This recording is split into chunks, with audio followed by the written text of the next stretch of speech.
Okay. Hi, everyone. Sincerest apologies for the delayed start to this webinar. Um, and Sincerest apologies now whilst I try and get my slideshow in order.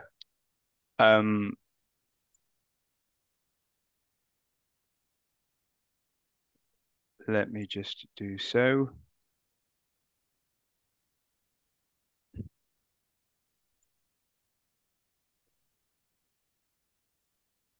Okay. Right. Better Finance, can you confirm that you can see my slide deck now? Yes. Okay, perfect. Right. Okay, here we go, guys. Many thanks for joining this webinar, and in fact, many thanks indeed for bearing with us for 12 minutes while we sorted out some technical difficulties. So thank you very much indeed. So this webinar is for me to present the high-level features of our guidance and questionnaire for assessing client sustainability preferences and motivations, as it says on the slide here. And I'm Dave Cook.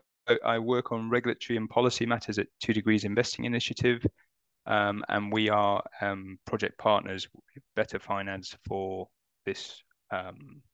this project, which this guidance and questionnaire forms part of. So for those that don't know, 2 Degrees Investing Initiative, we're an international non-profit think tank working to align financial markets and regulation with climate and sustainability goals. And this webinar is scheduled for an hour, although now slightly less. I will do a presentation to start with, and then we can leave time for questions and discussion at the end. I'll try and sort of catch up lost time to leave plenty of time for questions at the end and still finish at 4 p.m. today. Okay, so the context for why we have developed this guidance and questionnaire to assist investment firms assess client sustainability preferences. So I'm going to talk a bit about the context first, which sort of led us to develop these materials, and then I will get into some of the content actually in the guidance and questionnaire, how it's structured and how we think it can really sort of provide assistance to investment firms. So first on background, we got various sort of developments in the market which make the need for this guidance and questionnaire very acute.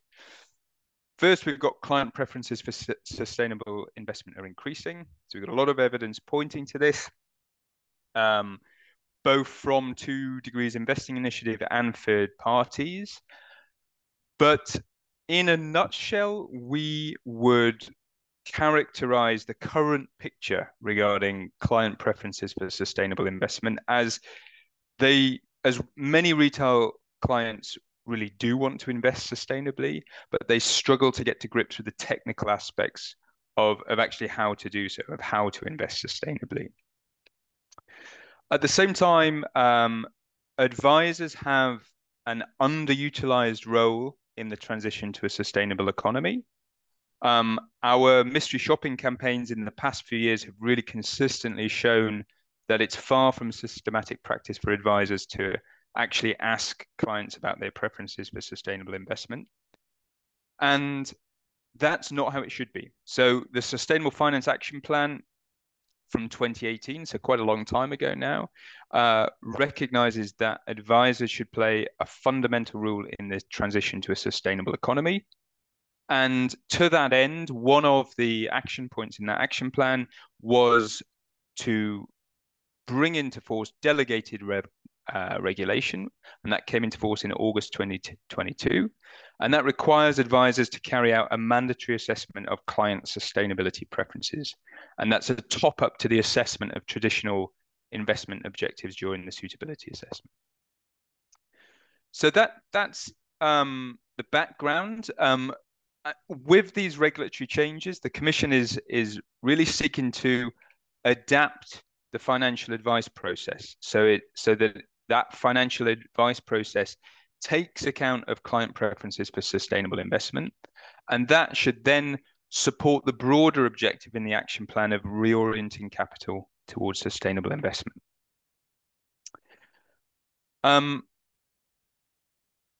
So we've got these new regulatory requirements for the suitability assessment. And at the same time, our mystery shopping campaign is really sort of designed around continually assessing how investment firms are complying with these new regulatory requirements. So our mystery shopping campaign predated these regulatory requirements coming into force, and I think probably was, fed a lot of information into the need for these regulatory requirements, but it also continues after these regulatory requirements have come into play to really assess actually how investment firms are complying with the new regulatory requirements. Excuse me. We've got a number of research questions, but they're grouped in the three main themes shown on this slide here. First, assessing the level of compliance with the regulatory provisions, then testing the limits of this new definition of sustainability preferences and whether approaching this topic of how clients want to invest their money through the lens of sustainability preferences, whether that really helps enable a holistic assessment of actually how clients want to invest their money in a sustainable manner. And then the third theme is around assessing the level of sustainable finance knowledge of advisors. That's the main themes that we are testing in our mystery shopping campaign. And what this mystery shopping campaign reveals is rather concerning. On the fundamental question of whether investment firms have in principle updated their suitability assessment, so that sustainability preferences are included, the question really is, do advisors bring up the subject of sustainability preferences without any prompting? And the results show that on average, that happens in only 48% of appointments, so less than half. And actually, we've now got additional results from further mystery shopping campaigns, which shows that the updated campaign average is actually lower than is shown on the slide here. In fact, the updated campaign average is now stands at 43%. So that means in only 43% of appointments with a financial advisor is that financial advisor actually bringing up sustainability preferences of its own accord. There's also significant variability in the level of regulatory compliance across different countries. So the variability that we've seen in our previous campaigns has continued despite these regulatory changes. And therefore, if one aim of the regulatory changes is to harmonize practice, there's obviously some way to go before this is achieved. So that's the headline result. It's quite a low level of regulatory compliance, which appears to be less than half. But if we sort of get into a bit more of the sort of finer detail, there's a few areas of concern. First, for the explanation of sustainability preferences, most appointments included this, albeit these results have to be interpreted in the context of the low level of regulatory compliance generally. But whilst there is an explanation of sorts, actually what's really included in that explanation is rather minimal. It's very rare for advisors to explain the different categories of sustainability preference, and it's very rare for advisors to explain some of the key concepts which really matter here, things like principal adverse impacts, do no significant harm, all those concepts which are referred to in the regulation and should inform the decision making of the client. They're just not really explained to the client. And that means that clients can't be regarded as understanding those concepts, right? And unless they've done their own research.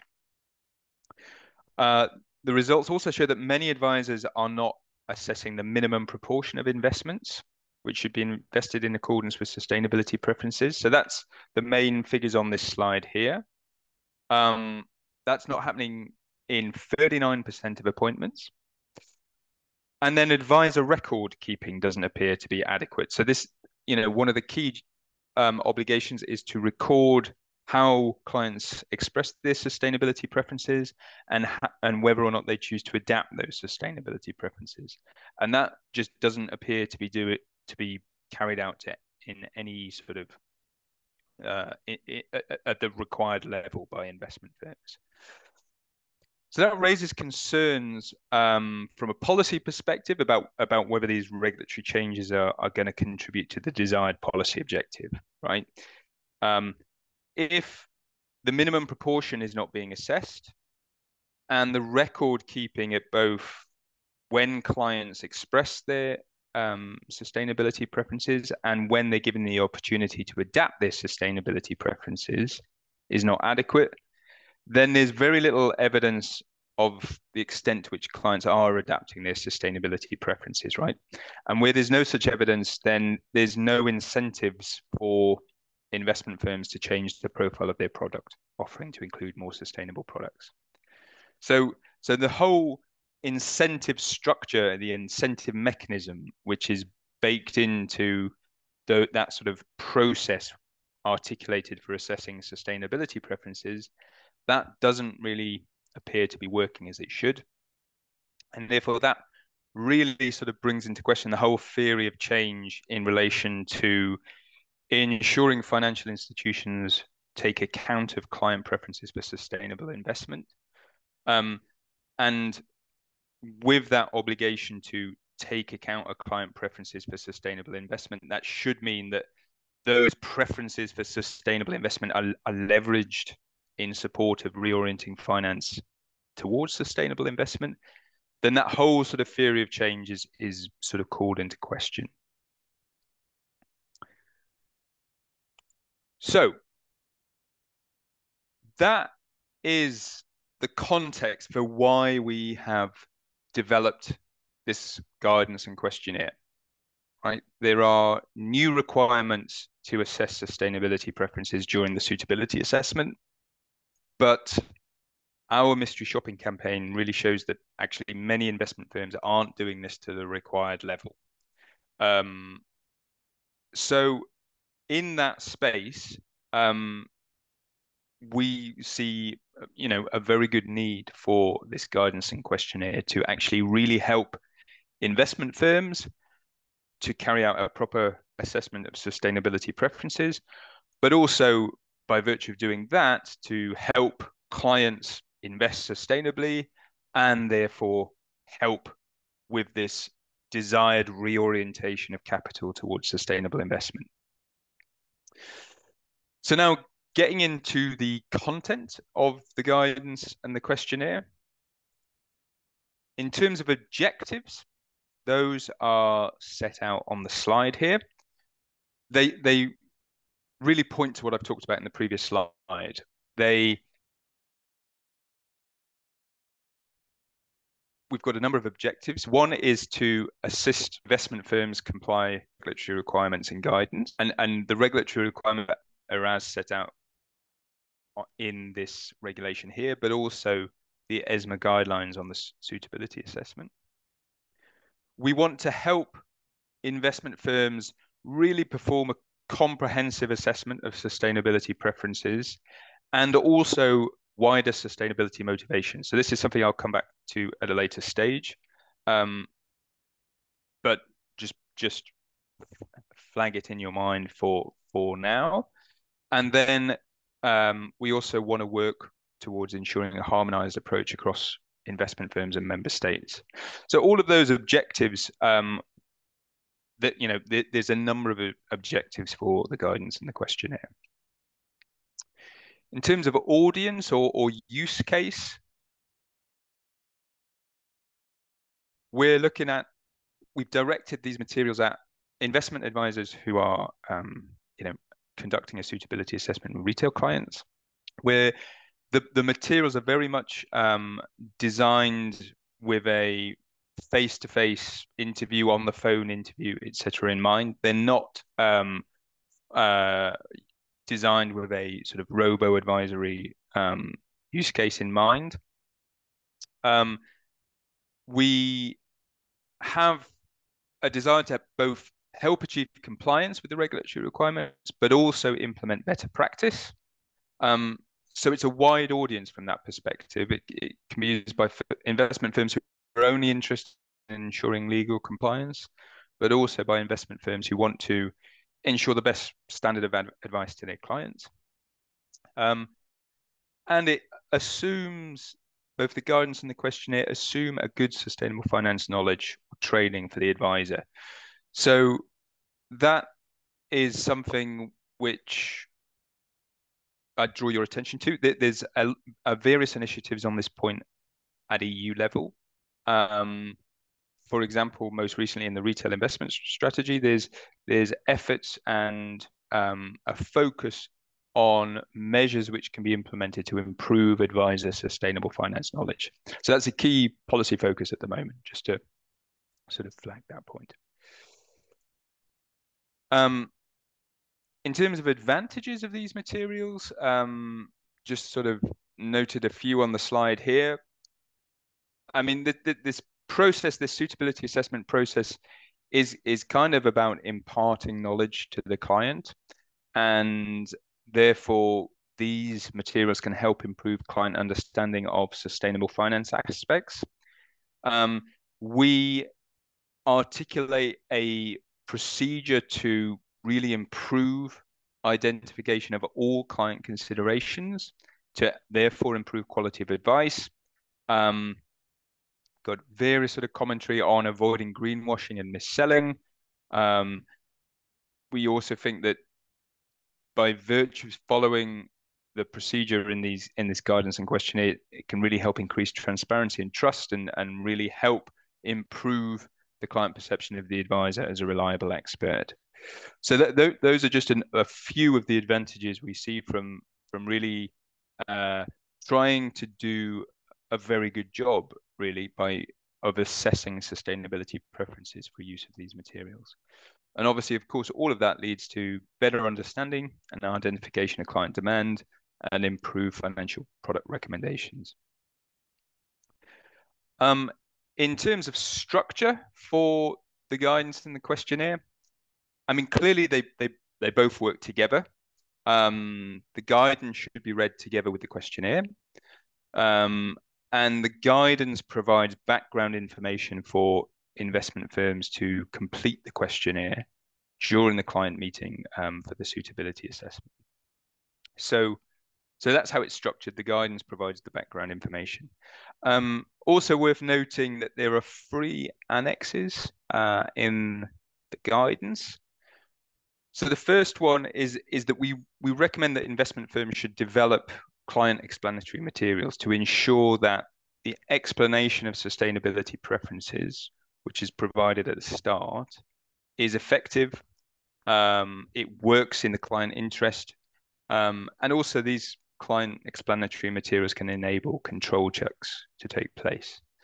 So that's one of the recommendations in the guidance and questionnaire. And Annex 1 articulates some of the key content which should be included in those client explanatory materials.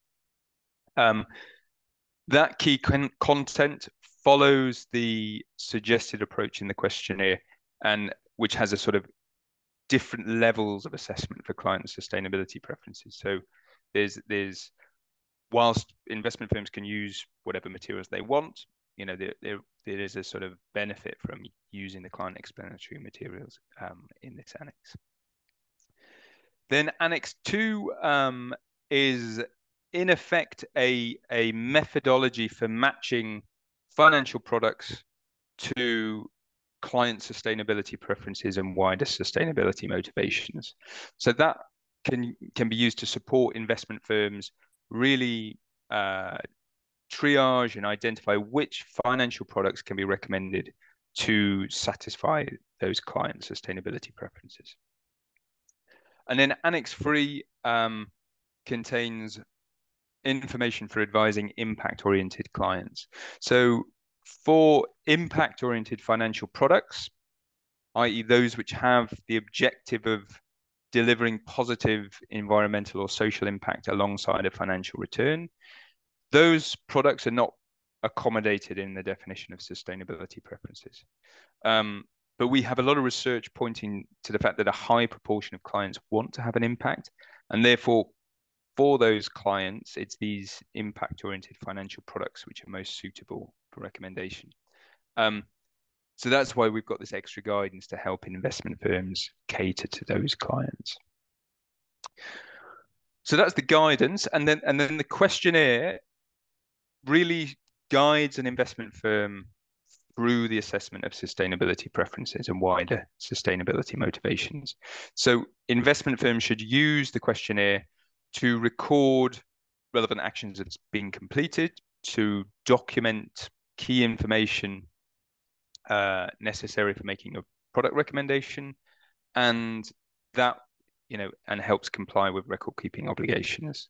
So that's what the questionnaire is for. And as I say, the guidance is providing background information for completing the questionnaire. And then just a further point to note, I keep coming back to this, and I'll come back to it very soon again, this distinction between sustainability preferences and wider sustainability motivations. But effectively, it points to a difference between what one needs to do, what an investment firm needs to do to ensure legal compliance, and what an investment firm should do extra to really comprehensively assess all the factors which are relevant. And that sort of distinction is sort of reflected in the guidance in the questionnaire, with a distinction between what is required to ensure legal compliance and what is required to implement better practice. So there's a very clear articulation of what's required for legal compliance and what is recommended for best practice. The next sort of feature to be aware of is that the questionnaire accommodates different levels of client interest in sustainability through introducing 3 levels of assessment. So in the short assessment, the advisor provides a basic explanation on sustainable finance to the client and on sustainability preferences. And then the advisor asks whether the client has sustainability preferences, and if the answer is no, then the assessment stops there. If the client doesn't know or has sustainability preferences, then the advisor carries on to the medium assessment. And here the client is then provided with a few additional explanations and asked about its sustainability goals and preferences. And then in a similar way, if at the end of the medium assessment, the client is asked if he or she wants to provide more information on specific values and priorities. If no, the assessment stops there. And if yes, the advisor carries on to the long assessment. So this short, medium, and long assessment is sort of factored in, or the questionnaire and the guidance are both structured around this possibility to either have a short, medium, and long assessment. And that's the mechanism by which these materials accommodate different levels of interest by clients in sustainability. Now, back to this point about wider sustainability motivation. So a few slides back, I talked about the fact that the guidance and the questionnaire are structured with a clear indication of what's required for legal compliance to assess sustainability preferences, and what is recommended to assess wider sustainability motivations for best practice, to really comprehensively assess everything that matters to a client. So the reason for that is that just looking at client sustainability preferences may not be sufficient for a comprehensive and a holistic assessment of all the considerations which clients have. So just focusing on sustainability preferences doesn't cover a lot of information which our research shows really matters to retail clients. By way of explanation, so the concept of sustainability preferences relates to financial instruments falling in three categories, as described in that definition of sustainability preferences. Those categories, they're built around the concepts of greenness and sustainability, etc. But actually, they're also in some ways too simple. So many client sustainability goals, when investing in sustainable financial products, they have a specific goal which we sort of put into one of three categories. It's either about impact, wanting to have impact with their investment, to align the investment with their values, or ESG integration, because that sort of helps with return. That focus on the sustainability goals, it's increasingly used by the scientific community, industry, regulators, and experts, but that is totally missing from this definition of sustainability preferences. And similarly, some clients may have specific values and priorities for their investment, such as wanting to focus on certain sustainable development goals or exclude certain activities, economic activities from their portfolios. So the point being is that if investment firms focus solely on assessing sustainability preferences, this can actually sort of, it's not the best that the investment firm can do. It could even lead to potential mismatches between, the product recommendation and what features clients actually want. And we use this term wider sustainability motivations to denote all that additional information I've just talked about. Things around sustainability goals, impact, value alignment, ESG integration, and information around specific values and priorities to support or avoid. And then, of course, assessing wider sustainability motivations helps investment firms provide more suitable product recommendations, but it's not strictly required by the regulation. And so for that reason, the guidance and the questionnaire are structured with this clear distinction between what are the requirements to meet the threshold for regulatory compliance for assessing sustainability preferences, and then the steps to assess wider sustainability motivations, which are really relevant to implement best practice. Also, just note that because assessing wider sustainability motivations enables investment firms to provide more sustainable, more suitable product recommendations, then one of the key things which is included in these materials is Annex 2, which is this methodology for matching financial products to both sustainability preferences and wider sustainability motivations. And that's something I'll come to a bit later in the presentation, although not that much later because I need to hurry up to leave time for Q&A. Right. So this is the last section, actually. This is a sort of illustration of the approach used in the questionnaire. First up, investment firms need to provide an explanation of sustainability preferences. Now, there's various sort of commentary in the guidance about how investment firms should do this. It needs to be accurate and contain enough information to enable clients to take informed decisions. We need to avoid introducing bias. It should accommodate differing levels of knowledge by the client. But I guess the key thing here, the key message to go away with it is that we really recommend developing client explanatory materials to help ensure that explanation is effective and enable control checks to take place. And Annex 1 is where we articulate that key content, which should be included there. So that's step one, and investment firms should be satisfied that the explanation is effective before proceeding to step two, which is around identification of client sustainability preferences. And this is where we have the short, medium, and long assessment I've referred to previously. So the short assessment is required for all clients, and it's designed to identify those who have no sustainability preferences.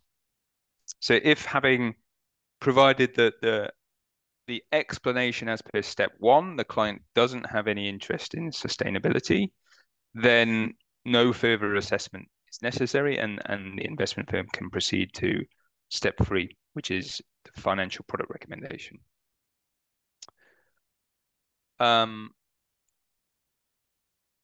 If, though, at the end of the short assessment, the client does have an interest in sustainability, then investment firms should proceed to the medium assessment. And that focuses on assessing sustainability preferences as per the regulation and sustainability goals. So this concept I've talked about a few slides back around impact, value alignment, or ESG integration. Investment firms need to keep an accurate record of what the client expresses here. And further explanation is required prior to asking some of these questions. But note two critical things at this stage, which investment firms don't seem to be doing according to our mystery shopping campaign. And that is really assessing this minimum proportion to be invested in accordance with client sustainability preferences. And also in relation to qualitative or quantitative elements for considering principal adverse impacts, we also allow, the questionnaire allows the client to pick between the main families of these principal adverse impact indicators.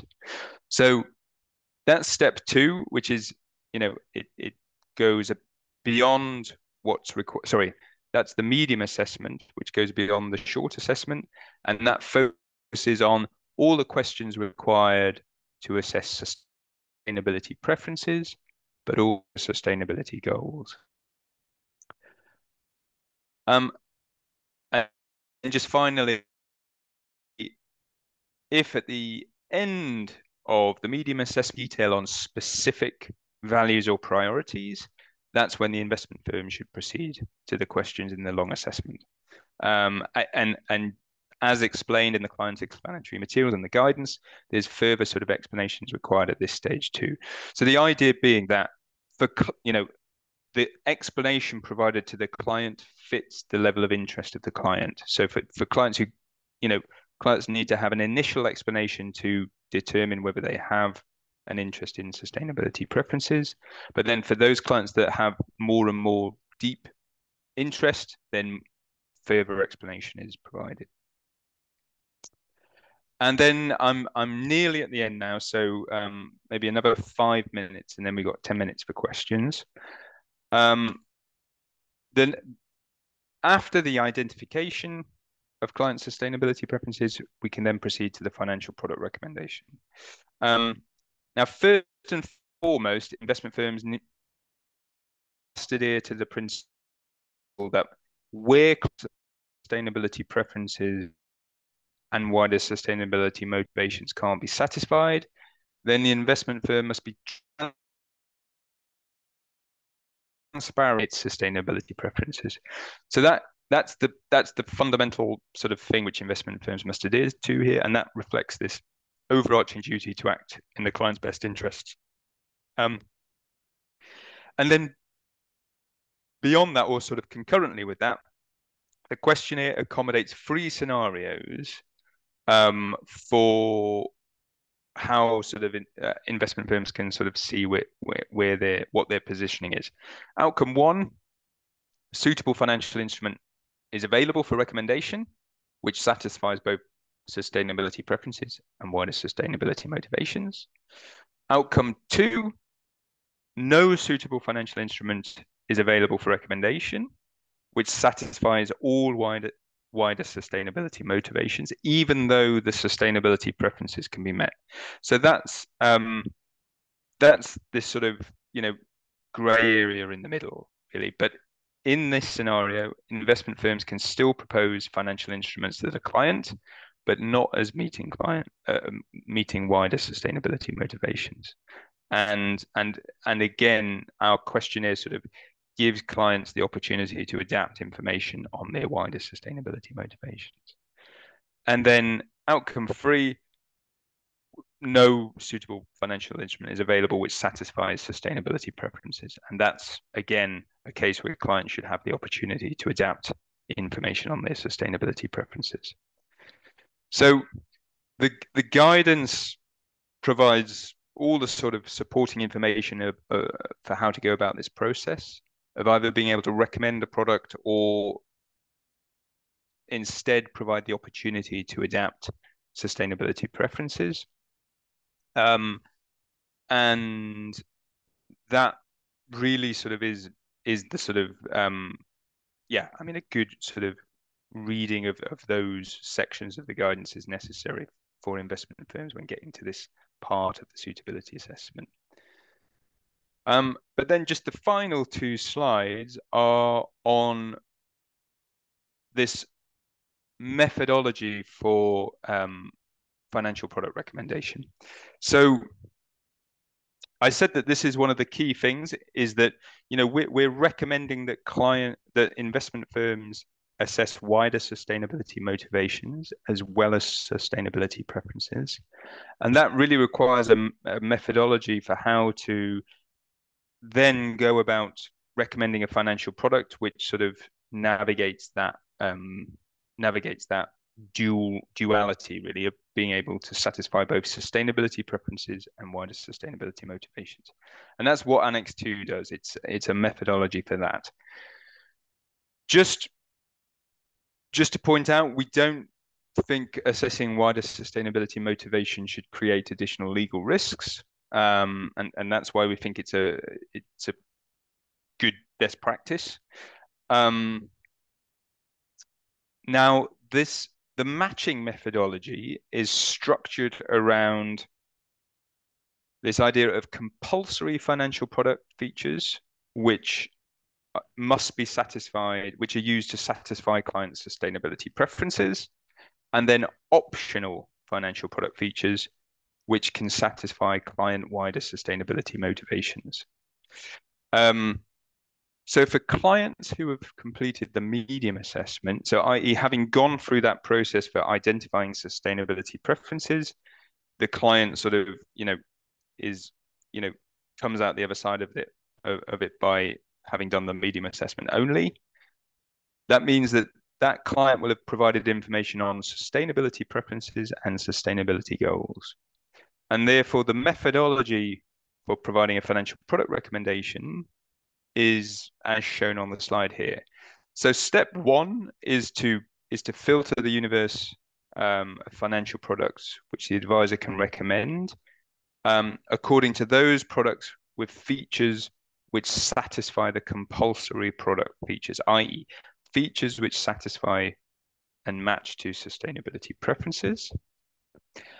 And then step two is the next step afterwards, which is then to filter that resultant product universe from step one according to those products with features which also satisfy the optional product features for matching to client sustainability goals. So it's a two-step process. We need to first determine the universe of products which satisfy sustainability preferences, and then from that universe, we filter again to work out which of products remaining afterwards which also satisfy the optional product features related to sustainability goals. And then for clients who have completed the long assessment, i.e. they will have provided information on all of sustainability preferences and sustainability goals, but also on specific values and priorities. And that means that the same step one and step two must be carried out as on the previous slide. But then there's an additional step to filter the resultant product universe according to those products which satisfy client values and priorities. So that is the financial product, the methodology we put forward for recommending a financial product. I'm conscious that was a bit of a whistle-stop tour, and apologies again for the technical difficulties at the start of this webinar. I hope I didn't canter through that too quickly to sort of make up for lost time.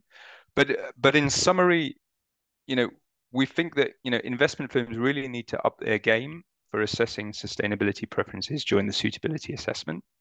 Now, our mystery shopping campaign really shows that the level of compliance is not what it should be. And that's really why we've developed this guidance and questionnaire to help investment firms carry out a detailed assessment of sustainability preferences. But we also think that this definition of sustainability preferences misses out a lot of key information which is relevant to how retail clients want to invest their money. And this is what we refer to as wider sustainability motivations. And so that the guidance and the questionnaire guide an investment firm through that process for assessing both sustainability preferences and wider sustainability motivations. But at the same time, we've got a very clear distinction between the requirements to meet regulatory compliance and the steps to implement better practice. So yeah, thanks for listening. Happy to take questions now, if anybody has any.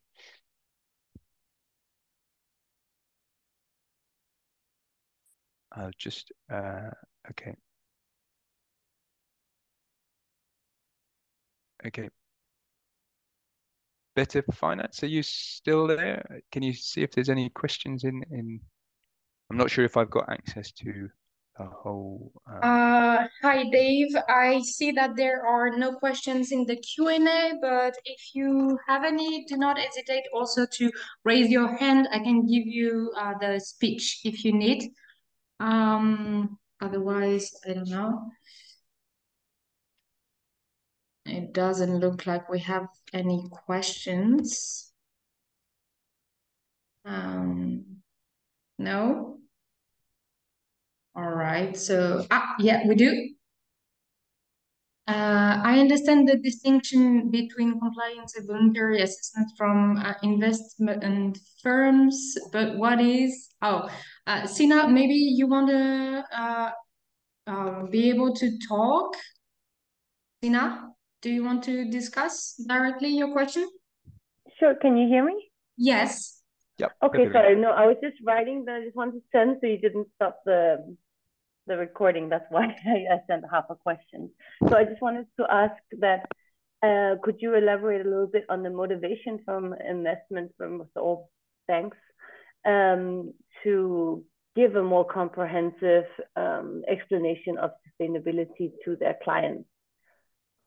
I understand that it's a better service because the clients will, after the sustainability assessment, have the option of investing more sustainably. But yeah, how are the incentive structures? I mean, you touched a bit upon them, but what are the incentive structures from the investment firms to provide this, in Denmark at least, extra service of elaborating on sustainability performance indicators of a certain portfolio or a firm? Does that make sense? Yeah. Yeah. So, I mean, in terms of providing this, so these new regulatory requirements are designed so that financial institutions must adhere to how clients want to invest their money in a sustainable manner. So there's already, in terms of incentives for financial institutions, there's already a number of incentives which are in the regulatory requirements, right? To provide an explanation, to assess sustainability preferences, to follow the procedure set out for this suitability assessment. Now, that's the incentive, is the requirement to comply with the regulation. However, we've also got to say that, our mystery shopping campaign shows that that's probably not happening in the way it should, or to the level it should. So that's one sort of aspect which is really sort of working against this regulatory change contributing to the policy objective it's designed to achieve. Now,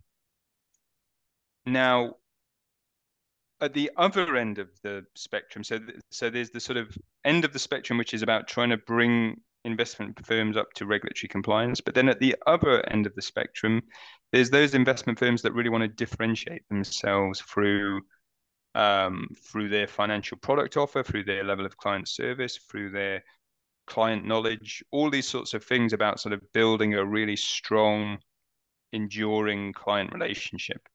And that's where we think that this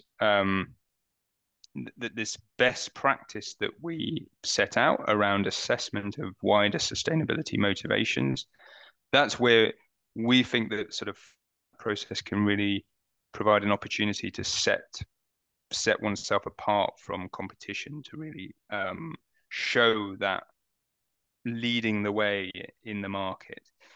So if that makes sense, we tried to sort of cover both ends of the spectrum in terms of the incentives which operate at both ends of the spectrum. At one end, there's this regulatory compliance, this need for regulatory compliance and changing processes in order to ensure that. And then at the other, there's actually, well, regulatory compliance isn't really good enough. And if you want to really differentiate yourself as a leader in this space, then this is the best practice that you can adopt in order to do so.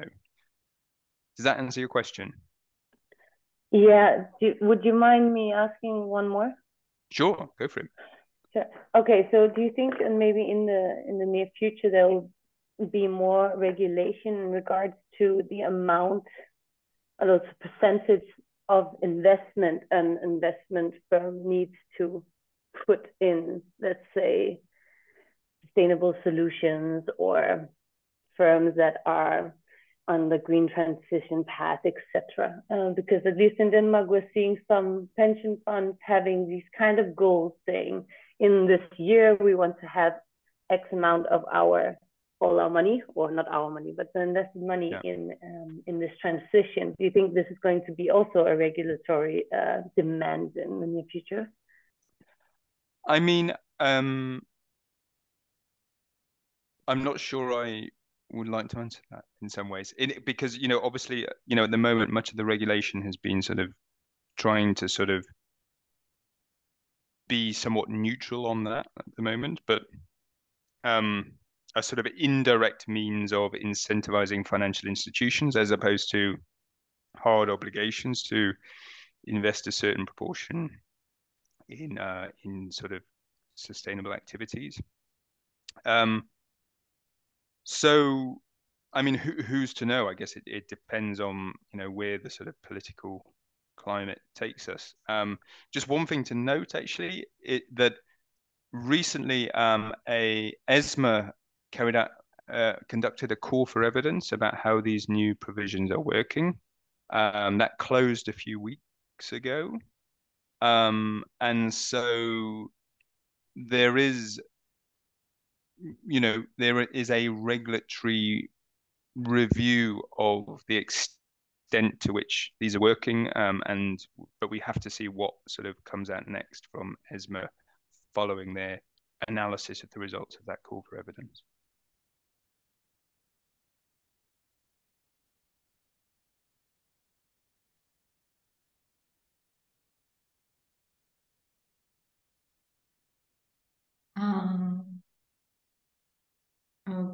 Okay. I think we are done with questions.